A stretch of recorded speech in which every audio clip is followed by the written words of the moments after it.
Często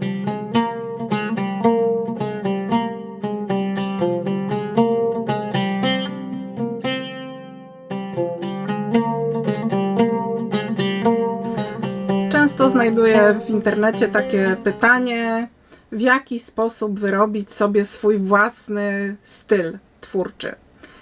I wydaje mi się, że taki styl po prostu wyrabia się sam. Ten styl bazuje na naszym doświadczeniu, na tym, jakie gesty robimy, jakie kolory wybieramy, jakie rozwiązania zaczynamy stosować. Im dłużej rysujemy i malujemy, tym ten styl staje się wyraźny i taki bardziej nasz indywidualny. Ale czasami zdarza się tak, że chcemy zrobić troszeczkę coś innego, jakby coś poza tym stylem, coś nowego. Mamy pomysł na taki artystyczny skok w bok. I chciałam Wam dzisiaj pokazać nową pracę, którą zrobiłam już w ramach serii prac. Pracę, która jest w zupełnie innym stylu, zupełnie inaczej malowana czy rysowana od innych moich obrazów, mimo że też użyłam do stworzenia tej pracy suchych pasteli.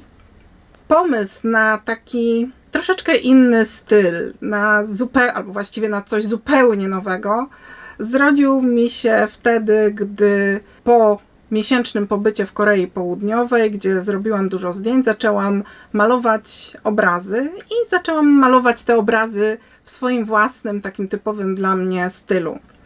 Ale pomyślałam sobie, że chciałabym zrobić coś innego, coś nietypowego, coś, co byłoby takim troszeczkę łącznikiem między moim stylem a taką stylistyką, która nam się bardziej kojarzy właśnie z Dalekim Wschodem, na przykład z Japonią, czy z Chinami, czy z Koreą też. Zrodził mi się pomysł na zupełnie inny rodzaj prac.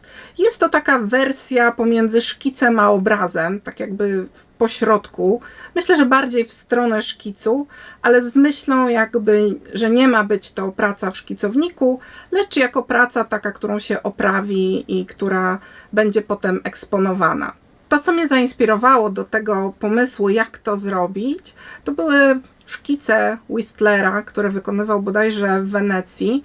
Tam właśnie też w nich używał pastelu i to były takie bardzo oszczędne szkice, ale one zawsze mi się bardzo podobały, więc pomyślałam sobie, że coś z tego pomysłu chcę wziąć dla siebie. Chciałam, żeby ta praca miała wyraźny kontur. Kontur, rysunek to jest to, co tworzy jakby podstawę tych szkiców, a pastel jest jakby dodany później i jest taką jakby dodatkową warstwą. Ale bazę stanowi czarnym brushpenem, tuszem zrobiony rysunek, a na ten rysunek nałożony jest dosyć płasko, bardzo zredukowany w kolorze pastel. Ograniczyłam ilość kolorów, których użyłam i ograniczyłam też intensywność kolorów. Poza tym takim ciekawym zabiegiem jest tutaj to, że użyłam papieru, takiego właściwie papieru, można powiedzieć makulatorowego. On się co prawda nazywa ekologiczny. To jest papier Cansona z bloku. Jest on bezkwasowy, dlatego mogłam go użyć. I ten papier ma taką wyraźną, lekką strukturę. Ma też w sobie dużo drobnych kawałków innego koloru papieru, więc jest to taki papier makulaturowy, ale chciałam, żeby ten papier grał też rolę w tych pracach i jak zobaczycie, duże części tych moich szkiców pozostały niepokryte niczym i ten papier w wielu miejscach widać i on też spaja kolorystycznie całość, dlatego że jest takim szaro-beżowym, neutralnym kolorem. Inne kolory też, sporo jest takich innych, które też są dosyć zneutralizowane. I kolor tego papieru spaja całość i nadaje takiego klimatu troszeczkę tym pracom. Tu mam kilka prac, które wykonałam wcześniej. One są teraz w koszulkach, dlatego że to pastel, więc trzeba zabezpieczać je przed dotykiem, ale jeżeli są w koszulkach, to można je bez problemu dotykać. Myślę, że tu się Wam troszeczkę odbija jeszcze. Pokażę też kilka z nich na ekranie. W tych pracach skupiłam się na takich zakątkach, bocznych uliczkach koreańskich, gdzie jest natłok informacji. Jest bardzo dużo elementów graficznych, różnego rodzaju szyldów, liternictwo koreańskie, zupełnie dla nas nieznane i takie ciekawe dla nas, a przynajmniej dla mnie było bardzo ciekawe. Do tego mnóstwo jakichś przedmiotów, a oprócz tego troszeczkę czasami lekko szalona architektura. Tutaj pełno jakichś dodatków, okienek, coś wystaje, coś dodane jest, plus plątaniny kabli w niektórych sytuacjach, wiszących kabli elektrycznych. Natłok w jednych miejscach jest skontrastowany z dużymi powierzchniami, na których się zupełnie nic nie dzieje, takimi spokojniejszymi przestrzeniami. Te rysunki będę wykonywała na papierze Cansona. To jest blok taki do szkicowania z zabawnym papierem. Papier jest bezkwasowy i jest to szary papier ekologiczny i jak zobaczycie, to jest to taki papier w ciapki. Widać tutaj jakieś różne drobinki, papieru w innych kolorach, są jakieś dziwne plamki, ale to mi nie przeszkadza. Jeżeli on jest bezkwasowy, to mogę go użyć. Najpierw robię taki wstępny, ogólny szkic ołówkiem tutaj, żeby mniej więcej wiedzieć, gdzie które elementy mają być. Scena jest dosyć skomplikowana. Ja nie będę się starała trzymać tego wszystkiego tak na 100%. Myślę, że tak jakieś 70% mnie tutaj zadowoli. Będę teraz wykonywała kontury takim pędzelkiem. To jest pędzelek firmy Kuretake Bimoji i to jest końcóweczka taka najbardziej pędzelkowa. Pozostałe są filcowe, ta jest jedna ze sztucznym włosiem. Tutaj pokażę Wam, jak wygląda, pokażę tak, jak wygląda ta końcówka. Także jak się naciśnie ją, widać od razu, że też ten papier ma taką lekką fakturę i ta końcówka, w zależności od nacisku, ten pędzelek będzie robił cieńszą lub grubszą linię. Im szybciej będę nim pisała, tym mniej czarny będzie ta linia. Dlatego będę teraz dosyć wolno starała się wykonać te kontury. To jest taka scenka w uliczce. Tam jest pewnie jakaś kawiarnia czy coś takiego, takie zakątki, zaułki w Seulu. I najpierw chcę pociągnąć tym właśnie czarnym pędzelkiem kontury. Będę się starała, żeby te kontury na pierwszym planie, te takie ważniejsze dla mnie elementy były troszeczkę grubsze, a te na dalszym planie będę starała się robić jak najdelikatniej, tak żeby uzyskać jakąś taką różnorodność tej linii. Zacznijmy może od postaci. Się trzeba rozkręcić. Kontur może być przerywany, nie ma problemu. Myślę, że ludzie, którzy zajmują się na co dzień robieniem komiksów, zwłaszcza jeżeli robią ręcznie, to bardzo często właśnie używając tego typu narzędzi, myślę, że mają wiele większą wprawę niż ja, ale ja się nigdzie tutaj nie spieszę w tym momencie.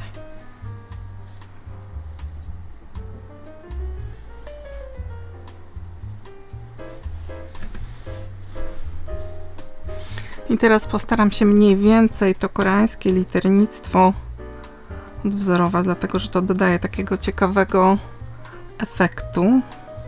Jeżeli się zastanawiacie, to nie są to takie znaki jak w Chinach czy w Japonii. To są litery. Litery zbite w takie sylaby, powiedzmy. Ale Koreańczycy mają po prostu alfabet, tak jak my.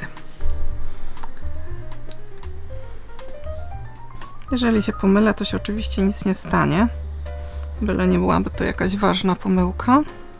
Nie mówię o tych literkach, tylko o przedmiotach i o elementach tego rysunku. Wie, że to się wszystko nagrywa, nie? Piękna pogoda. Grad ze drzwi. Staram się robić linię najpierw od tych elementów, które są przed innymi, na wypadek gdybym ołówkiem tą kreskę zrobiła przez coś, to najpierw jeżeli zacznę od tego elementu, który jest bliżej, to będę wiedziała, gdzie nie pociągnąć jakiejś niepotrzebnej linii.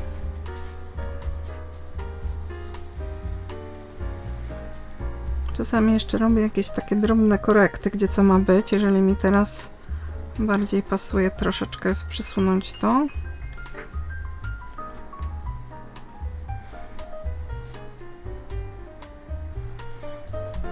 Jeżeli gdzieś się robi zbyt skomplikowanie, to po prostu pomijam niektóre elementy i staram się uprościć trochę, ale czasami wykorzystuję to skomplikowanie.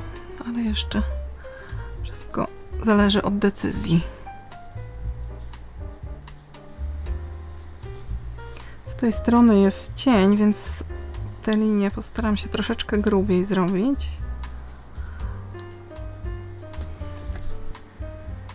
Chciałabym, żeby nasz wzrok podążał za spojrzeniem tej postaci, która idzie tutaj, zagląda jakby w ten zaułek, w tą stronę patrzy. Jeszcze zobaczmy może jakieś tutaj elementy. Fajne są te literki, ale te są tutaj tak słabo widoczne. Jak nie wiem, co tam jest za element, to po prostu go tak sugeruję, że wiem, co tam jest. Ale w sumie nie wiem, bo nie widzę już. Jeszcze potem, jak już dodam pastel, to będę mogła, a nawet będę musiała niektóre te linie poprawić, bo pastel mi może je zamazać troszeczkę. Także teraz usunę ten szkic ołówkiem. Nie chcę, żeby to tutaj było widoczne. Jest bardzo fajna, miękka gumeczka. Bardzo ładnie usuwa ołówek.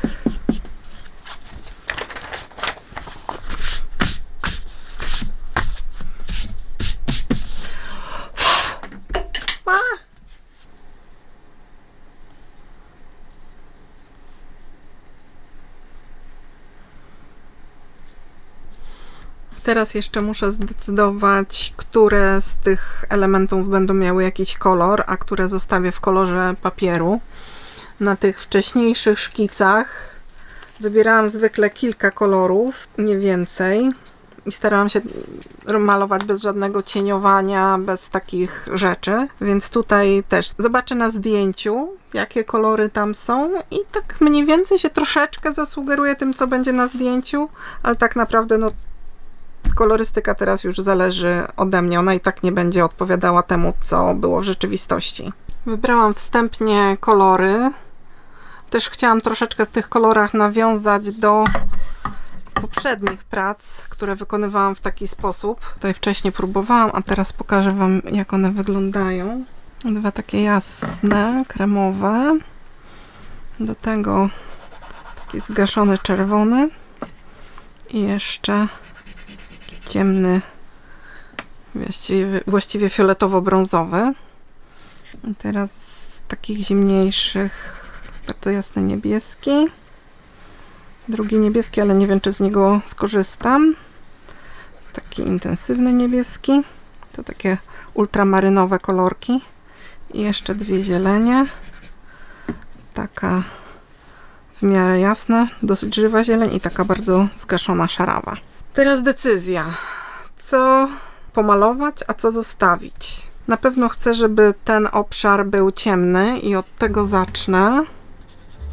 To nie jest jakiś super papier, jeżeli chodzi o malowanie pastelami, ale jedną taką warstwę dosyć łatwo przyjmie. Teraz tak, na pewno chcę ten cień pokazać, więc tym jasnym, kremowym zrobię światło tutaj na chodniku. I też tu, gdzie stoi ta postać, też te schody, ale schody to może tylko tak delikatnie. A tu coś nabroiłam. Okej, to nie miało być takie. Dobra, pomyliłam się. To ma być w słońcu. Teraz ten cień, tym moim takim zielonkawą szarością tą. Nie chcę wcale, żeby to było jakoś bardzo ciemne. Muszę tu uważać, żeby nie pomalować tych rzeczy pastelem, których nie chcę. Tutaj troszeczkę będę musiała zamaskować swój błąd. Ok, teraz zróbmy to drzewo takim zielonym, bladym. O, to widzę, że o czymś zapomniałam, ale to nie szkodzi. Teraz tak, te kolory, które chcę, żeby tu były, to na pewno chcę, żeby tu był czerwony. Tu miał być niebieski. Staram się nie dotykać ręką, tu gdzie już mam pastel, żeby sobie nie rozmazywać tego. No dobrze, i teraz spróbujmy tym niebieskim jeszcze jakieś elementy dodać, żeby nie był tylko w jednym miejscu. To daje taką spójność kolorystyczną pracy. Można tak leciutko, nie musi być dokładnie. I teraz tym czerwonym jeszcze to i to. Widzicie, jak maluję pastelem po tych napisach, które tak sobie zrobiłam, to je zamazuję, ale to nie szkodzi, bo zaraz będę mogła je poprawić.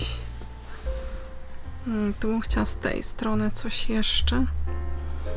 Może zróbmy tu jakieś elementy czerwone. Teraz odrobinę tego nieba dodajmy, żeby mieć jakąś taką w miarę głębię. Taki dosyć jasny wyszedł ten kolor. Może jednak tym ciemniejszym niebieskim tu.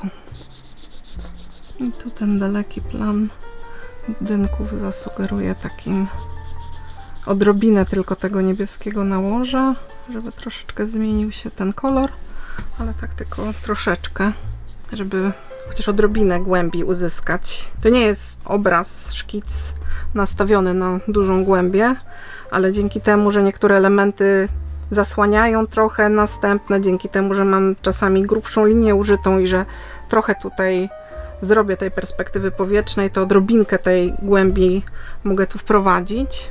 Zastanówmy się, co jeszcze tym jasnym. Myślę, że te plakaty tutaj można też. To mogę zrobić tym, a to mogę zrobić tym niebieskim jasnym. Może trochę za mocno. No cóż. Teraz coś by wypadało jeszcze z tej strony rozjaśnić albo przyciemnić. Tu się wszystko dzieje. Tutaj nie ma takiej przeciwwagi. Myślę, że to mogę spróbować na ciemno zrobić. To w oryginale jest dosyć ciemne. Dajmy jej lekko czerwoną, czerwoną trepkę i zrobimy. A na niebiesko jej zrobię. Nie, tym. Tą bluzkę. Myślę, że jeszcze tutaj odrobinę przyciemnię tą część. Ła.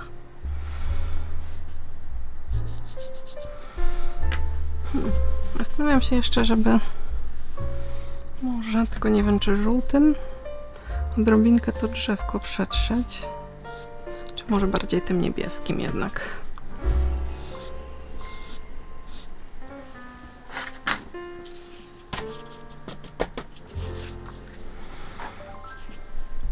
I teraz muszę zobaczyć, które z linii mi się tutaj za bardzo schowały pod pastelem i troszeczkę je jeszcze poprawić. To też doda takiej większej świeżości tym liniom, ale nie w każdym przypadku muszę to robić.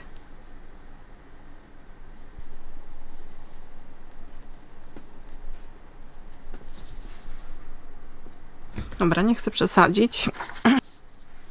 I teraz jeszcze najzabawniejsza część. Trzeba zrobić pieczątkę. Tutaj mam taką pieczątkę kamienną, którą sobie zamówiłam, jak byłam w Korei Południowej. Ona została wycięta z moim takim znaczkiem, gmerkiem. Tutaj mamy taki chiński gęsty tusz do pieczątek. Muszę sobie przypomnieć, jak to się robiło, bo to już dawno tego nie robiłam.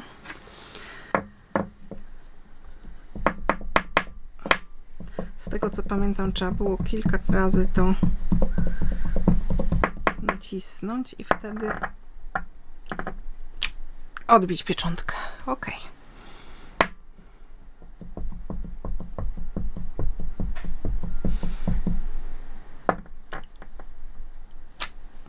O, lepiej. Teraz się muszę zastanowić, w którym miejscu chcę ją postawić. Najlepiej w takim, gdzie nie dawałam pastelu.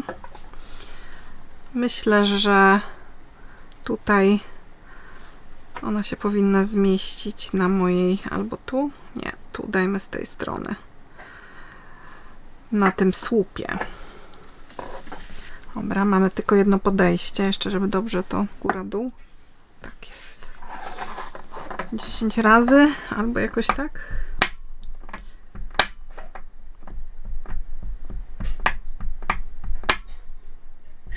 Jeden na szczęście.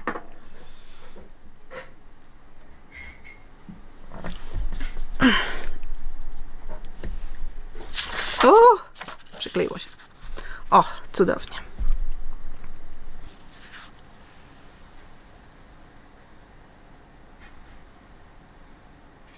Można powiedzieć, że jest tu taka spora stylizacja w tych rysunkach właściwie, bo myślę, że to są bardziej rysunki, chociaż troszeczkę też wyglądają może jak grafiki. Ktoś mi wspomniał, że przypominają mu komiksy i może coś w tym takiego jest. Chciałam uzyskać tutaj takie wrażenie płaskiej przestrzeni, a właściwie braku przestrzeni. Odrobineczka tej przestrzeni na tych rysunkach jest, ale ta przestrzeń jest bardzo spłaszczona. Nie ma światłocienia. Pewne rzeczy są zasugerowane, tylko na przykład rzucane cienie, ale większość plam jest położona dosyć płasko. I ten kolor, przez to, że jest bardzo oszczędny i zgaszony, też nie sugeruje aż tak bardzo tej przestrzeni. Ta przestrzenność pojawia się jakby wskutek zastosowania różnej grubości linii, konturu, wskutek dania troszeczkę bardziej niebieskich kolorów na najdalszym planie i pokazanie tak jakby odrobinę perspektywy powietrznej, ale nie ma tutaj takiego dosyć dla mnie typowego budowania bryły trójwymiarowej.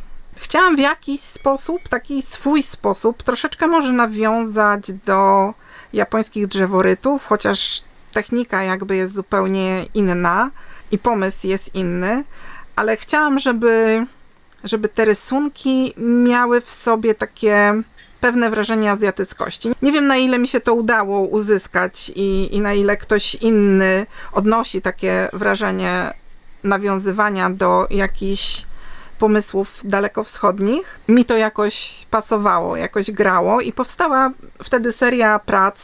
Na początku zrobiłam chyba 4 prace, potem wykonałam jeszcze kilka następnych. Bardzo ciekawie te prace wyglądają, na przykład oprawione i powieszone obok siebie, bo takie eksponowałam na wystawach i są czymś takim troszeczkę innym. Może się wydawać dziwne, po co rezygnować ze swojego stylu, po co szukać czegoś nowego, ale wydaje mi się, że dzięki temu bycie artystą jest ciekawsze, że nie zawsze robimy tylko to, co zwykle, nie zawsze robimy rzeczy w swoim stylu, ale tak naprawdę poszukujemy ciągle nowych rozwiązań i próbujemy nowych rzeczy.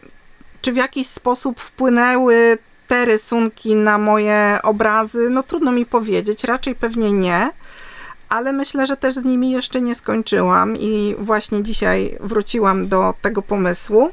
Więc kto wie, tutaj mamy ograniczoną kolorystykę, wyraźny czarny kontur, płaską przestrzeń, więc jest to jakby zupełnie inny sposób przedstawiania niż zazwyczaj u mnie. Kiedy wykonuję tego typu rysunek, staram się przewidzieć, zastanowić nad tym, co będzie tutaj grało. Staram się znaleźć miejsca, które są bardziej takie skomplikowane i też takie miejsca, gdzie prawie nic się nie dzieje. Mamy tutaj na przykład na tym rysunku obszary dachu, na którym są ułożone dachówki i zasugerowane są jakby linie tych dachówek i tutaj jest właśnie dużo się dzieje.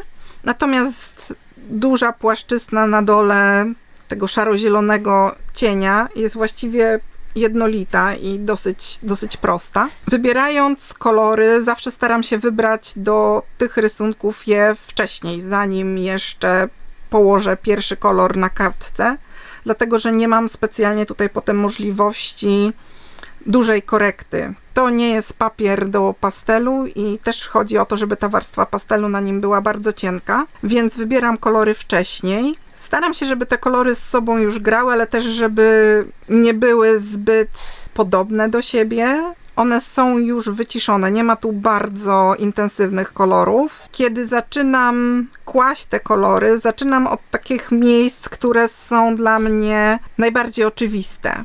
W przypadku tego rysunku zaczęłam od cienia wewnątrz tej kawiarni, dlatego że wiedziałam, że tam ma być najciemniej. Od tego miejsca tak jakby dokładałam kolory w różnych miejscach, starając się uzyskać taką równowagę między prawą a lewą stroną obrazu. I tak naprawdę takie rozkładanie kolorów tylko w niektórych miejscach jest kwestią po prostu pewnego wyczucia i podejmowania ryzyka. Nie będę w stanie na tego typu rysunku cofnąć tego, co zrobiłam i zamiast koloru, żeby mieć z powrotem kolor kartki.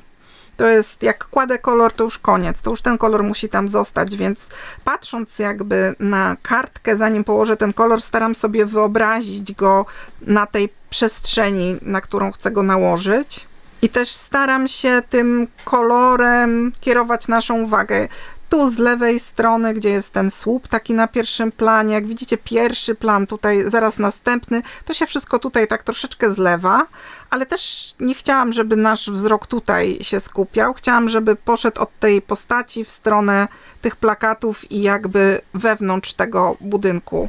Więc dlatego troszeczkę więcej jest z tej strony, a tutaj są dwa ciemne elementy, które dają taką jakby troszeczkę równowagę. Ten ciemny cień, który jest na uliczce, tak jakby uziemia nam całą pracę, dodaje ciężkości na dole. I nawet ta pieczątka moja, którą tutaj dałam, ona jest z czerwonym atramentem. Na poprzednich, czy właściwie z czerwonym tuszem, w tych poprzednich pracach, ja miałam wcześniej tą pieczątkę już, więc stawiałam ten znaczek, bo mi się podoba ten taki jego azjatycki troszeczkę charakter do tych prac, ale wcześniej nie miałam tego tuszu chińskiego i po prostu robiłam to zwykłym czarnym tuszem, więc to było troszeczkę też inaczej. No tutaj mi pasował. Tutaj jakby ten obszar czerwony fajnie równoważy te czerwienie większej ilości, które są z prawej strony. Ten tusz chiński to jest taka pasta. Ja to kupiłam w internecie i rzeczywiście jest to dosyć ciekawe coś. Pieczątkę zrobiłam, kiedy byłam w Korei. Jest na niej mój znaczek, mój gmerek, który sobie wymyśliłam już dawno, dawno temu, jeszcze w szkole. Ten gmerek to jest moje imię.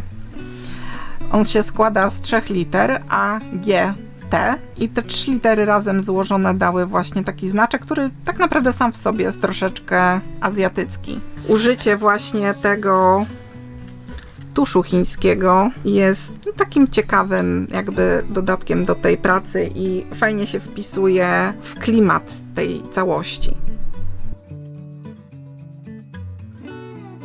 Bardzo jestem ciekawa, co myślicie o tych pracach, co myślicie o takim pomyśle na to, żeby zrobić coś zupełnie nietypowego dla siebie. Muszę przyznać, że ja jestem zadowolona, że się zdecydowałam kiedyś. To była dla mnie taka zadziwiająca wycieczka, taka odskocznia od tego, co zwykle robię. Ja na początku nie byłam pewna, ale stwierdziłam, czemu nie, czemu nie spróbować. I po kilku pracach przyznam, że spodobało mi się to, co wychodziło, spodobało mi się, co z tego wyszło. I potem parę razy jeszcze kontynuowałam, robiłam następne prace i dzisiaj też zrobiłam właśnie taką w tym stylu. Myślę, że to jest dobry sposób na takie poszerzanie swojego warsztatu, na szukanie nowych pomysłów, na wzbogacanie naszego stylu. Kto wie, może kiedyś wpłynie to w jakiś sposób na moje prace malowane już samymi pastelami. Trudno powiedzieć. Zachęcam Was też do obejrzenia tego filmu, w którym możecie zobaczyć, jak zmagałam się z techniką mieszaną. Jest to film pokazujący pracę w jednym z moich szkicowników. I na dzisiaj to już wszystko. Do zobaczenia w następnym filmie.